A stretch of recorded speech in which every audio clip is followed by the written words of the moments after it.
Hallelujah. Amen. Twasuje mu izina rya Yesu. I will give you a greeting to Noheli nziza kandi and wish you a Merry Christmas. Nkuko umukozi w'Imana yavuze turacyari mu minsi ya Noheli. As I said earlier, we are still in celebration of Christmas. Kwizihiza umwami wacu Yesu Kristo. To celebrate the birth of Jesus Christ. Buri wese wamwakiriye hari ikintu yamuvugaho. That he or she who received him have something to say about him. Hallelujah. Amen. Nanjye uyu mwanya hari icyo ngiye kumuvugaho. And I myself have something to say about this person, Jesus Christ. Kuko ni muzima. Because Christ is alive. Reka dusome ijambo ry'Imana. So we're going to read the Word of God. Yanditse muri LUKA ibice bibiri. We're going to find it in Luke chapter 2. Murongo wa 6. Verse 6. LUKA ibice bibiri. Once again, Luke chapter 2. Murongo wa 6. Verse 6 n'uwa 7. to 7. Handitswe ngo We're going to read. Bakiriyo igihe cye cyo kubyara kirasora. Abyara umuhungu w'imfura amworosa imyenda y'impinja amuryamisha mu muvure w'inka kuko bari babuze umwanya mu icumbi. Katwumva icyongereza icyo kikivugaho. Let's go and read in English again. It's Luke chapter 2 verse 6 to 7. While they were there, the time came for the baby to be born, and she gave birth to her firstborn, a son. She wrapped him in cloth and placed him in a manger because there were no guest room available for them. Hallelujah. Amen. Ejo umukozi w'Imana nawe yatubwiye amagambo akomeye. Yesterday they shared the Word of God. Yatubwiye amazina agera muri 6. And told us about 6 names. Amazina yanditse muri Yesaya igice cya 9 umurongo wa 5. Written in Isaiah chapter 9 verse 5. Mbese ayo mazina turacyayibuka yemwe? Do you still remember the names? Ninde wambwira irya mbere? Can anybody tell me at least one name among the 9 names they said? Ijambo riravuga ngo duhawe umwana w'umuhungu ngo azitwa nde? They said that azitwa nde kandi? Emmanuel ririmo aho ngaho. They shall be Mwami called w'amahoro azitwa nde kandi? Uyisubiramo iryo twavuze ntimurisubiremo. Imana ikomeye azitwa nde kandi? Umujyanama azitwa nde kandi? Uhoraho. Hallelujah. Amen. Imana ikomeye. A powerful God. Mbese hari umuntu muzi ufite amazina agera muri ayo ngayo ku isi? Do you know anybody has this many names? Hari umuntu tuzi muri Congo wari warigeze kwiha amazina menshi bita mu mbuto? There's somebody in Congo who has so many names. Ababayeyo murayazi. If you live in Congo, you know this person. His name is Mobutu. Abariho ubu Mobutu. ngubu ntago mumuzi sibyo? See, but as of now, you don't know him. Ariko dusabye nka Masharu yashobora kutubwira nk'ayo mazina ye yose. But I think Masharubu might know the names if he still remembers.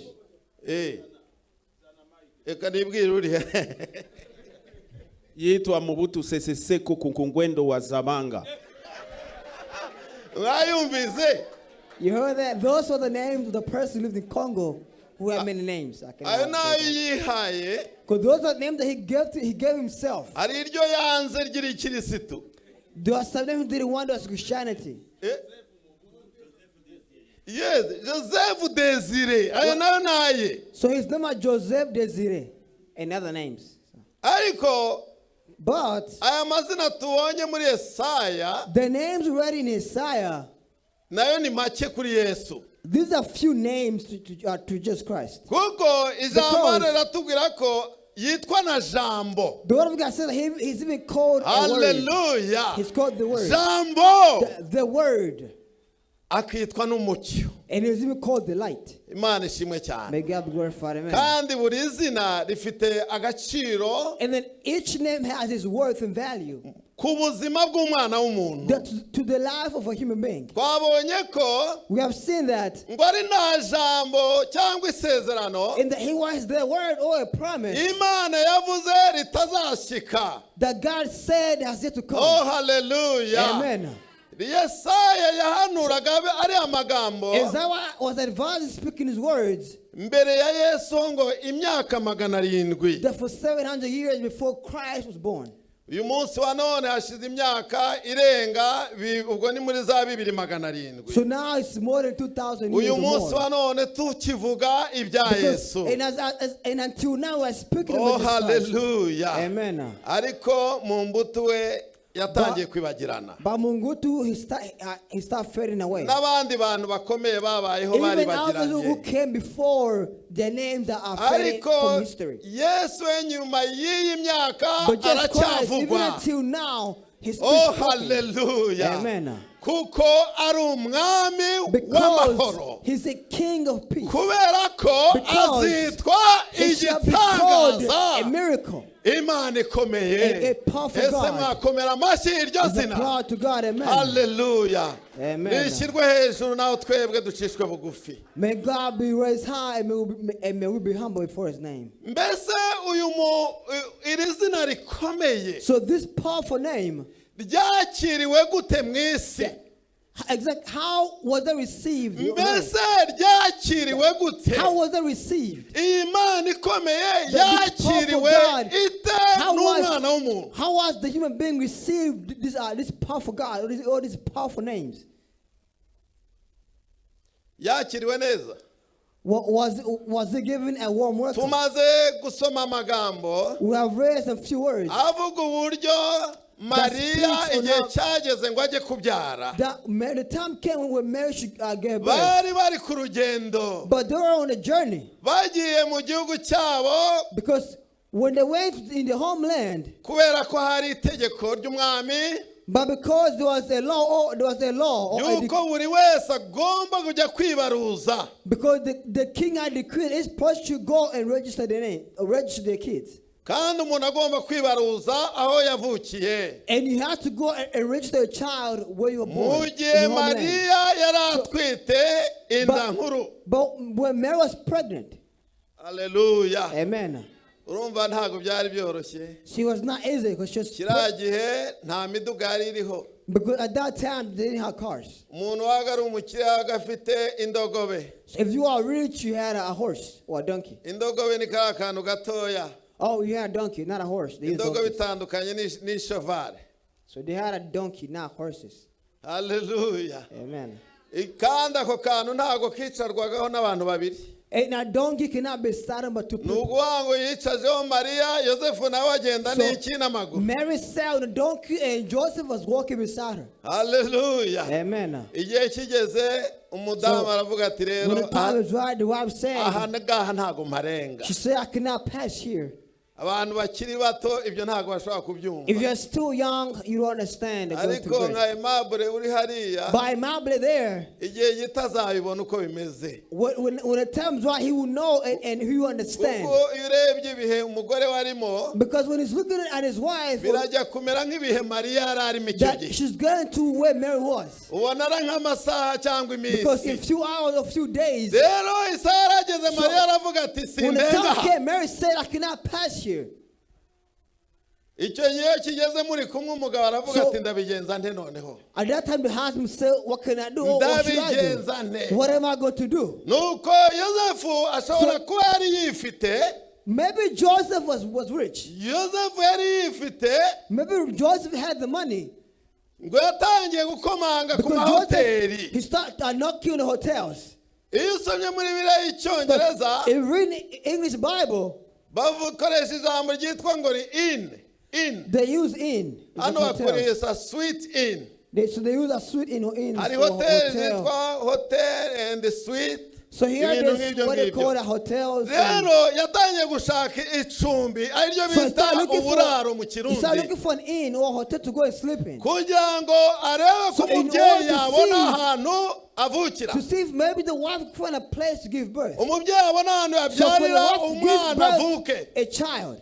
Avukire mu buryo bwiza. To give birth in umuntu a good umugabo place. wese aba So as a yifuza ko husband, umubyeyi abyarira muri hopitali nziza. as a husband, you wish for a wife to give birth in a good Umwana hospital. akavukira muri The child is kondisiyo born nziza. in a good condition. Icyo nicyo cyifuzo cy'umugabo. That is a wish for any husband or husband to be. Aho akomanza cyangwa dodoye You are knocking everywhere you can. bakamubwira bati reka reka reka reka And they say, no. nta mwanya uhari. We don't have any rooms. Akagenda ahandi And the brothers. umubyeyi wanjye umubyeyi ko ameze And he nabi. said, Madam, my wife is about to give birth. ariko bakavuga bati reka nta mwanya uhari. But they say, no way, there's no rooms. Burya ibintu byakomeye When things are hard, ntabwo byoroshye kugira ngo wemerwe. it is not easy to find a place. Nyamara ijambo ryatubwiye ngo But the word said iri Imana ikomeye yagomba kuvuka. that a perfect God was going to be born.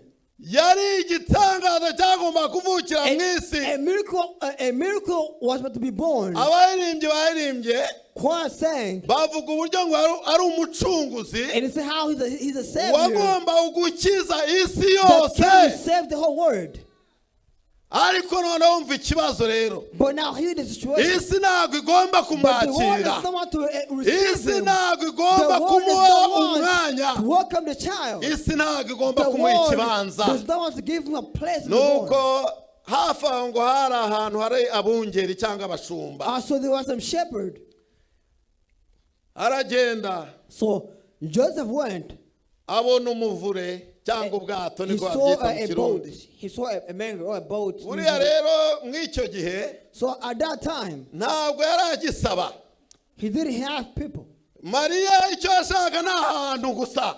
What man wanted was a place only.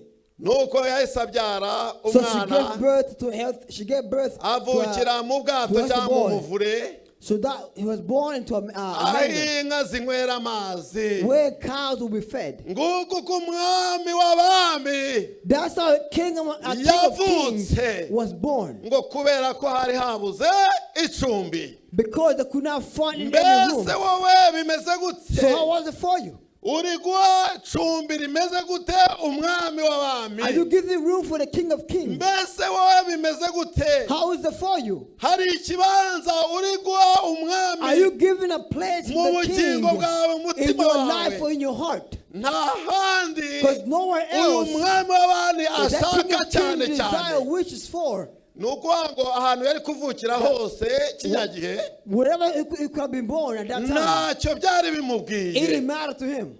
He didn't care. Icyari gifite agaciro But what had a worth to him? cyangwa igifite agaciro Or what had a value to nuko him? abona ikibanza It was for to give a mu place mitima y'abagore. in the heart of the wife. Nuko abona ikibanza It was to give a mu place mitima y'urwaruka, for the rooms of the mu youth, mitima y'abagabo, the heart of men, mu mitima y'umuntu, the heart of a human being. akabonamo ikibanza. So you could find a place. Oh, Oh, hallelujah, hallelujah, amen. hallelujah. Amen. Iyo niyo ntumbero y'umwami. That was the goals of the king. Hallelujah. Amen. Ariko nk'uko twabonye But as I've seen already, ntabwo isi the word yamwemeye, did not accept him. ahubwo yabandanije no kumurwanya. Rather, the world tried to fight against him. Niryo jambo tumaze kumva That is what we have started. yuko That mu masaha makeya the universal in a short hours, Herode yahise abaririza King Herod was asking around aho umwana avukiye the way the child was born, kugira ngo akurweho, so he could be killed. kuko abami babiri batari bakwiriye mu gihugu kimwe. Because not two kings who could Ejo exist in the Sunday same school kingdom. yarabidukiniye. Yesterday, the Sunday kids they performed, Ubwo Herode yavugaga ati abami babiri, but God said two kings. ati ibyo ntibishoboka, Oh, no, that cannot be. ati murondeze murondeze That look, investigate, and murondeze search, murondeze nta bami search and babiri. search. Two kings cannot exist in one kingdom. Nibwo rero ahunze nk'uko twabyumvise. And that is how he flew as we have heard. Kugeza ku rupfu rwe Until his death, ntago yigeze yemerwa. He was never accepted mu mitima y'abana b'abantu in the heart of the human beings, keretse abo yahamagaraga, except for those he called upon. abamwemeye nawe yahamagaye, So the one who accepted him, he called them. kandi nubwo banga kumwemera Even though they accepted him, babaga baruhijwe. but they were struggling as well. Ijambo ritubwira ko Because the word says yaje ari umucyo. they came into the light. Hallelujah. Amen. Aza ari umucyo, They came into the light, asanga abantu bibera mu mwijima. and he saw people who are living in the darkness.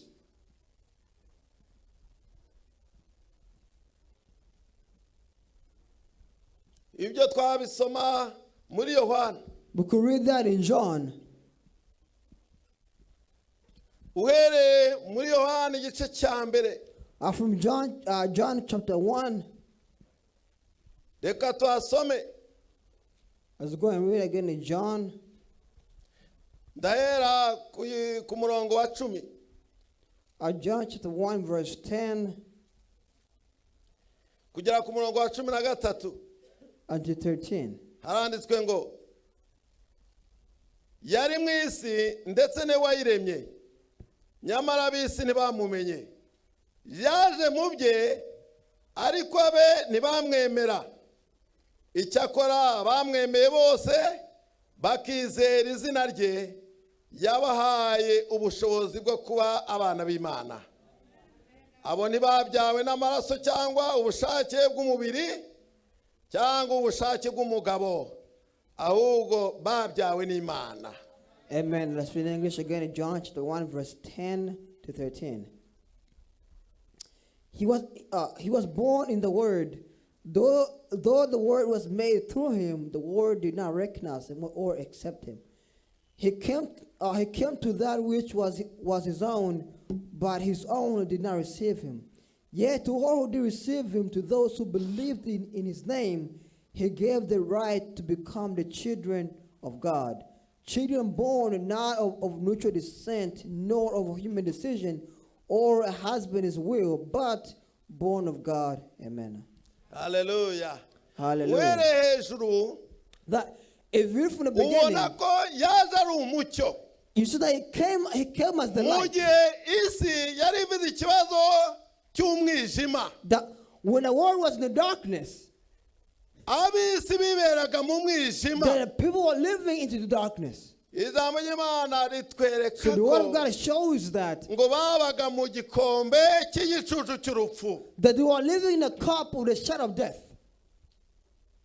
Aza ari umucyo So it came like the light. kugira ngo abo bantu bamurikirwe n'umucyo. So those people could find the light and be shone upon. Nyamara ntabwo bigeze bamwemera, Even they did not accept him. ntabwo bigeze They bamwakira, did not receive him. nubwo yabigishaga. So although he taught them, Hari umunsi umwe but one time, yarimo yigisha, one day he was teaching, noneho ngo benshi bamugose. and the many had surrounded him. Kubera iki bazaga ari benshi? Why they came as many? Nuko benshi muri abo babaga bafite ibyifuzo bitandukanye. The many came with different desires. Nuko ngo abamushakaga cyangwa se abamukurikiraga There is some who wanted him or who was following him. babaga bafite ibyifuzo bitandukanye. They had different kind of desires. Harimo ababaga bafite ibibazo by'uburwayi, Some were sick, bifuza gukira gusa. desired to be cured only. Harimo ababaga bafite ibibazo by'inzara, Some were hungry, kuko babaga bazi ko aho ateraniye and they knew that those who were with him, atajya asezera abantu atabagaburiye. that he fed them at all times. Arabaga bishakira icyo kurya. So some came seeking food. Noneho nibwo umunsi umwe yarebye iteraniro nk'uku, So one time he looked at the church like this. arayireba arababwira ati, He looked at and he said, ingunzu. Reka dusome iryo jambo let's go and read. muri Matayo 8:18. Igitabo cya Matayo, ubutumwa bwiza bwanditswe na Matayo, Matthew 8 umurongo wa 18 kugera ku 20. Matthew 8, verse 18 to 21 to 22. Handitswe ngo, kandi Yesu abonye abantu benshi bamugose, ateka ko bambuka bakajya hakurya. umwe mu banditsi araza aramubwira ati mwigisha ndagukurikira aho ujya hose. Yesu aramubwira ati ingunzu zifite imyobo n'ibiguruka mu kirere bifite ibyari, ariko umwana w'umuntu ntafite aho kurambika umusaya. Let's read in English again in Matthew chapter 8, verse 18 to 21. When Jesus saw the crowd around him, he gave orders to cross to the other side of the lake. And then a teacher of the law came to him and said, Teacher, I will follow you wherever you go. Jesus replied, Foxes have dens, birds have nests, but the Son of Man has no place to lay his head. Amen. Hallelujah. Yari mareba iteraniro ryari mugose. He was looking at the crowd that was surrounding him. Rimeze nk'uko tumeze hano. A crowd like us. Ngo avamo umwe avuga ati ndagukurikira ujya hose. So one among them said, I will follow you wherever you're going to go. Nawe aramwitegereza yitegereza n'iteraniro. He just looked at him and looked at the crowd. Avuga ati ingunzu cyangwa imbwebwe. And he said foxes. He said a fox. Muri bya Kirundi handitsemo imbwebwe. A fox. Imbwebwe. Fox, yes. Hallelujah. It's foxes. Zifite imyobo mu mitima yayo. So fox has dens. Zifite aho kuruhukira mu mitima yayo. They have a place to rest in your heart. Ndetse n'inyoni. Even birds.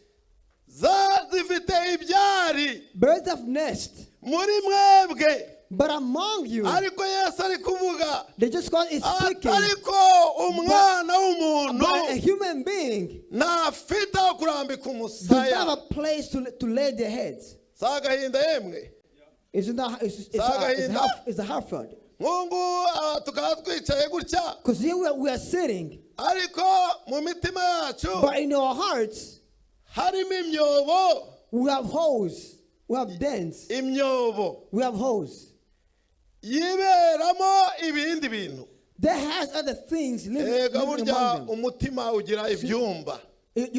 Our heart have rooms. Nukuvuga ngo umutima ushobora kuba ufite imyobo itandukanye. Your heart might have different kind of holes. Kandi koko harimo imyobo inyuramo amaraso. Because this hole that got the blood flow through. Burya imitsi se harayitandukanye n'imyobo. Because veins could be considered as holes. Pastor ushize yatubwiye imitsi. Pastor a while ago said that igize ijisho. He's talking about veins or cells that consist of the eyes. Imitsi igize and he spoke about veins that consist of the brain. Nukuvuga ngo n'umutima buriya ufite imitsi utabara. Even the heart have veins. Ndetse harimo n'imitima imitsi minini. And it has bigger veins. Ku buryo nk'iyo ugiye kwa muganga uvura umutima. Because if you go to the doctor looking to cure of your heart. Ujibona ku ifoto ukabona koko. You see in your picture on X-ray. Umutsi umeze nk'umwobo. You see that your veins is like a hole. Rero Yesu yitegereje iteraniro. So just God was looking at the crowd.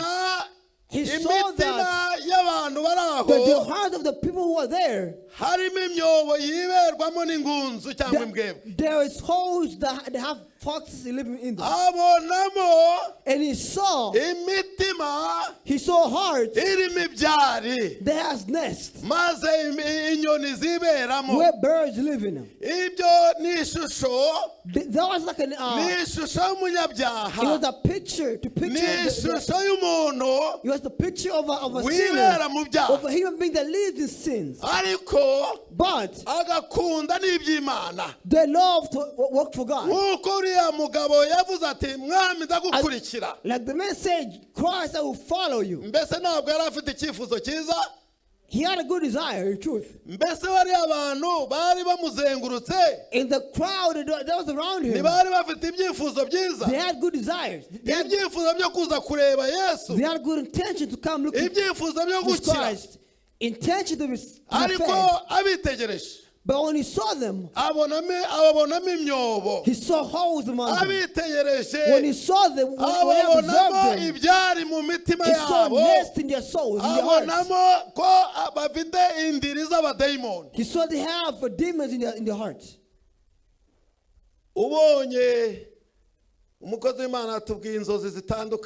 The Son of God said different kind of dreams.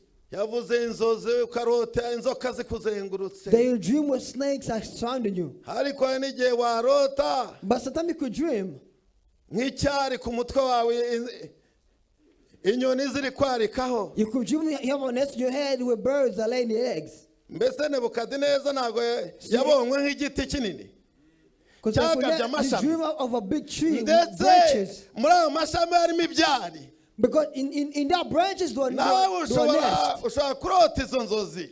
You might dream of these dreams. ushobora kurota inzozi ziri kuza zitoragura. You might have dreams where things are coming taking. ni abadayimoni. These are demons.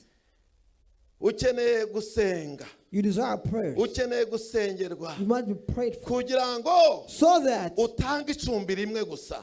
you could find only one urihe kingdom. umwami w'abami. You're going to give the King of Kings. umutima wawe Give your wakire heart Yesu, to receive Christ. aba ari wowe wiharira. And let Him control your ibyumba heart. byo mu mutima In the wawe room in your heart byiharirwe na Yesu Kristo.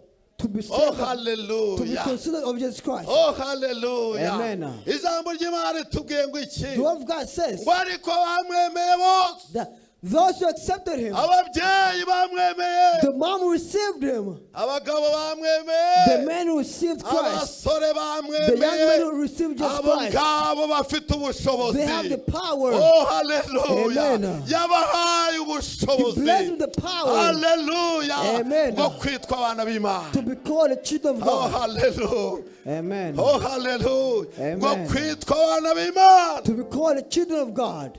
Mw'ibihe bikomeye, In this hard ibi bihe time, turimo, this hard time, bene abo ngabo ntibanyeganyega. they are not shook.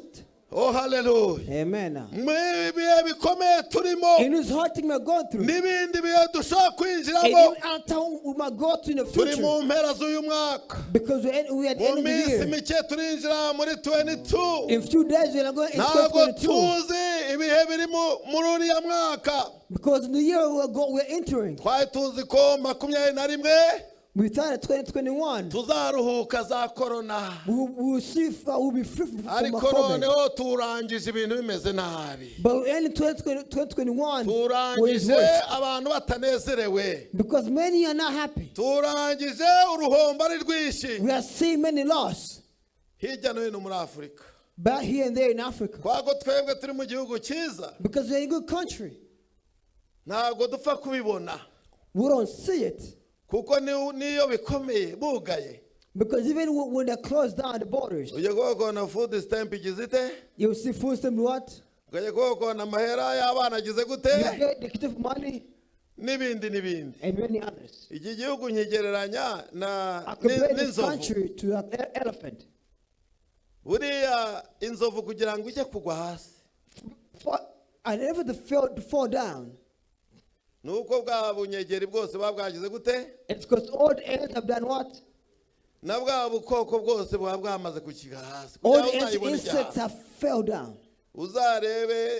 urebe intambwe cyangwa intare, Because if you look at lions, iyo zize gufata elephant, if they try to kill an mbese elephant, imwe yayishyira hasi, can one kill an ujya elephant? kubona ukabona yayuriye ahubwo iri kugenda hejuru, elephant You nayo iri see kugera that gute, one will go on top of it iri kwigendera nayo yafashe hejuru. and just walking around, just iki walking on it. gihugu nacyo niko So kimeze. this country could be compared to an elephant. rero So uko bizagenda kose, whatever happens, natwe hari ibizatugeraho birumvikana, even that towards the thing that will happen to ariko us, ijambo we'll see. ry'Imana riratubwiye ngo But the word of God says, abamwemeye bose those who received him, muri bo harimo ubushobozi. within him is his Oh power. hallelujah. Amen. najya mubwiye ngo muri bo I tell you, wamwemeye if you accept ukamuha him icumbi, and you give him a room in your muri we heart, harimo ubushobozi. within his Oh power. hallelujah. Amen. Bibiliya iratubwiye ngo bena God says that for them, ntago bavuka kubw'ubushake bw'umugabo n'umugore, they're not born because of man and wife. ariko mwumvise ibanga. You heard a secret. ni ukuvuga ngo jyewe ntabwo napfuye I kuvuka was- ku bushake bwa I was mama na not papa born for gusa, the will of my mom and dad, ahubwo harimo but umugambi rather I was w'Imana born in go because that's Oh, plan. hallelujah. Amen. Ari wo utuma uyu munsi ndi muri iki gihugu. And that's why I'm in this Nawe country. ari umugambi w'Imana. Because God's plan is there for you. Ariyo mpamvu ukiriho. That's why you're alive now. Benshi barapfuye Many ubareba. has passed away, Ariko uriho. but you are here. Benshi You are living. ntabwo bagihagaze. Many are not standing Ariko anymore. urahagaze. But you are standing firm. Najya nkubwire ngo I'm telling you this. ntabwo wavutse kubw'ubushake You are not bw'amaraso n'umubiri for gusa. the will of your mom and dad. Ahubwo hari But rather umugambi you are w'Imana born kuri of wowe. God. Rero So, reka ubwo bushobozi bugume muri wowe. let the power flow Reka within ubwo you. bushobozi Let bugume the muri power wowe. flow Reka within you. ubwo Let bushobozi the power, bwe kononwa n'ingunzu. let the power not be. Twabonye ingunzu cyangwa imbwebwe. We have seen foxes or fox. Aha hari ijambo ngira ngo ndangirizeho. Here, there's a word I want to read. Ni ijambo ryanditse mu ndirimbo ibice bibiri. It's written in Indirimbo ibice bibiri umurongo wa Song cumi na of gatanu. Solomon, chapter 2, verse 15. Handitse ngo mudufatire ingunzu.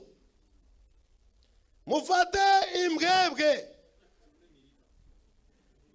Bya byana by'ingunzu byonona inzabibu.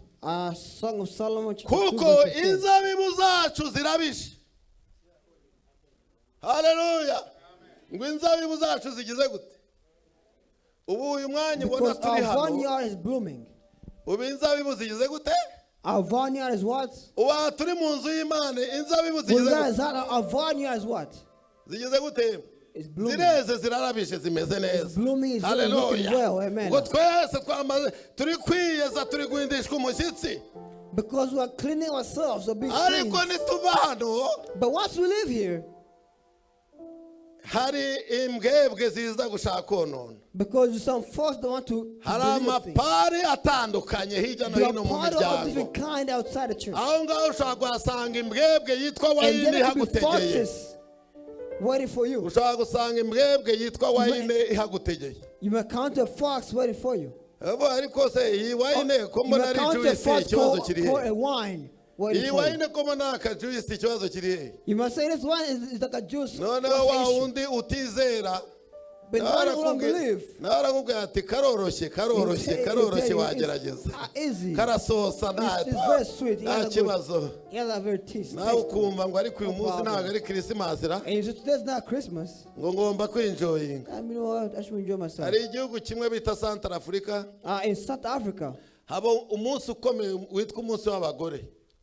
Central Africa there's a day called a woman Umunsi day. w'abagore There's a day of women. nanga urahaba sibyo? Even here they have it. Mother's Uwo Day. munsi w'abagore abagore And for baba bambaye that day, amapantaro bose. All the women wear pants. abagabo bahetse abana. So women wear pants and the husbands take Uwo up the kids. munsi abagore bafunga imihanda. So that day, all the women close down the N'inzoga. stores and the Uwo alcohol. munsi abagore So that day, b'abapasiteri the ushobora women- kubabona mu kabari. You could see Biba women in the byarangiye. clubs. N'umugore wa perezida ashobora kuvamo Even the akagenda. wife could leave the White House and go in the club. Uramenye So know this. hereza icumbi Yesu Kristo. I'll give room to Christ. Wikwemera imbwebwe Do not let ngo foxes. zonone Do inzabibu. not let foxes Bibiliya destroy iratubwiye vineyard. ngo The Bible dufate imbwebwe. says, let's catch Bwira foxes. mugenzi wawe uti fata Tell imbwebwe. friend, catch that fox. Iyo mbwebwe uyifate Catch ntiyinjire. that fox. Do not Oh enter. haleluya. Amen. Iyo ngunzu ntiyinjire. Catch that Niwemere fox. ingunzu. Do not let foxes. Wa musore we niwemere Young men, ingunzu. do not let Ko foxes yonona uruzabibu. to destroy a vineyard. Niwemere imbwebwe ko yonona uruzabibu wa mukobwa we. Do not let a Kubera girl, ko inzabibu zigiye because the kononwa mu masaha vineyard agiye is blooming in the kuza. church. Inzabibu zamaze The kononwa. vineyard has been destroyed. Ndajya dusenga Imana. So we're gonna pray. Mbese ushaka kwezwa n'iri jambo?